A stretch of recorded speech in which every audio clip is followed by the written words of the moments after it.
Teamsters win! What do we want? Contract! When do we want it? Now! What do we want? Contract! When do we want it? Now! Which side are you on? Which side are you on? Let's talk about some good news, even though it has some complicated details, and that is that on Monday, the Teamsters announced that 84 Amazon delivery drivers and dispatchers in Palmdale, California, the site of Amazon's DAX8 facility, had unionized, and that the Teamsters Local 396 union had reached a tentative agreement, the first of any Amazon workers in the United States. The workers are employed by battle-tested Strategies, one of Amazon's roughly 3,000 delivery service partners. And that employer granted voluntary union recognition after a majority of workers signed union authorization cards. We've got footage from the rally in March that happened when the workers announced their unionization from a listener of the show that was there, Will Pina. I saw him in the chat. Appreciate you sending us that. So, Adam, let's play this clip that we got. Teamsters win! Teamsters fight! Teamsters win! What do we want? Contract! When do we want it? Now! What do we want? Contract! When do we want it? Now! Where Teamsters fight! Teamsters win! Where Teamsters fight! Teamsters win! Good stuff there. Love seeing that. And so now the tentative agreement is out to the members for ratification. We'll see what they say, but the union says that the contract includes immediate raises, health and safety standards, and a grievance procedure, which is all very good things. And the grievance procedure, you know, the just cause discipline and firing mechanisms are really an under-talked about benefit of unionization. You know, the idea that you can go into work with confidence that, you know, as long as I do my job and I meet the standards of my contract, my boss cannot legally, you know, harass me or discipline me or do any kind, you know, as long as I do my job, I don't have to worry about anything else. I don't have to, you know, and that's not true when you don't have a union contract, when you don't have just cause disciplinary procedures in your contract, as workers without a union contract do not. So that's a really good stuff. Alex Press had a great article in Jacobin that I'm leaning heavily on that details some of the complexities about this, though. Because like I mentioned, while they deliver Amazon packages, they drive Amazon trucks, they wear Amazon uniforms, they technically do not work for Amazon. They work for Battle-Tested Strategies, which is a contractor. Immediately after the announcement from the Teamsters Union on Twitter, there was speculation among, you know, folks on labor Twitter, quote unquote, wondering if Amazon would just kill the contract, right? Because since they're not these are not Amazon employees, quote unquote. They're employees of Battle-Tested Strategies. So Battle-Tested Strategies has a contract that comes up for renewal every so often, and Amazon could just choose to not renew the contract, theoretically.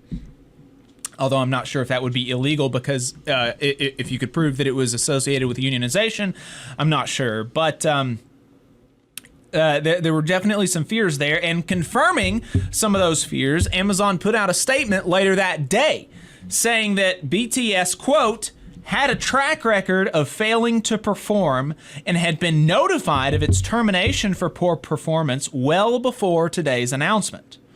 The following day, however, Alex notes, in comments to The Guardian, BTS owner Jonathan Irvin disputed Amazon claims, noting that the company's current contract doesn't expire until October 3rd and that the newly unionized drivers are currently delivering Amazon packages.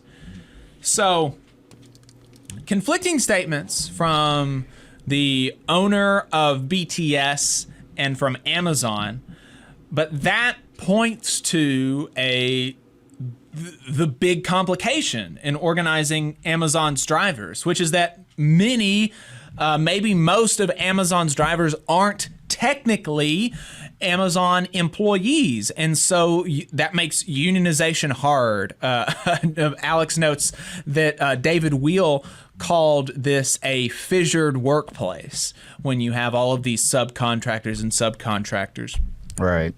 And so if Amazon fights this, I imagine that we'll see the Teamsters try to enforce a joint employer standard, which the Alphabet Workers Union was actually able to do with YouTube and Google, which forced all of the parent companies to bargain with the newly unionized YouTube music workers who work for a contractor for YouTube, which is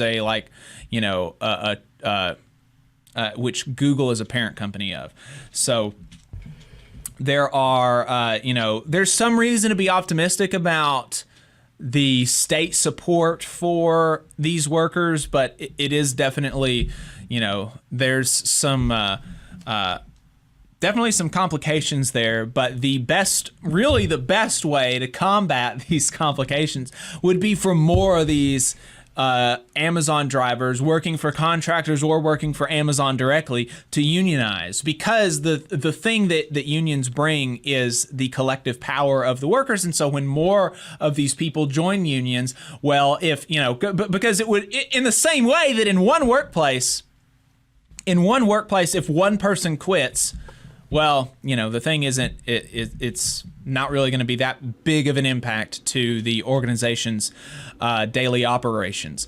But and so similarly, if Amazon cancels one of their contractors' contracts, well, they'll be able to replace it. But if all of the drivers at all of these contractors unionized, well, they wouldn't be able to do that anymore because all of them would be unionized. So there would be no benefit from canceling these contracts. So that would be the advice that I have to Amazon drivers. Keep it up. keep it up. So, and that makes me think about the Teamsters bus drivers here in Huntsville, because I think you and I probably had a similar conversation. Like, now that the school bus drivers in Huntsville are organized with the Teamsters, do you think the school board will try to cancel the contract or maybe move to a new contractor? So that's something, to keep our eyes on as well. And that is the danger with the subcontracting. But ultimately, like you said, the answer is unionize everywhere. Keep on organizing and unionize everywhere. That's the answer. You just saw a clip from the Valley Labor Report. We are live every Saturday morning from 9:30 a.m. till 12:30 p.m. And we pride ourselves on keeping all of our content free to everybody so that we can talk to as many working folks as possible. If you support the work that we're doing, you think that it's important, you think that it's good, then consider making a monthly contribution to the project. And you can do that on our website, tvlr.fm.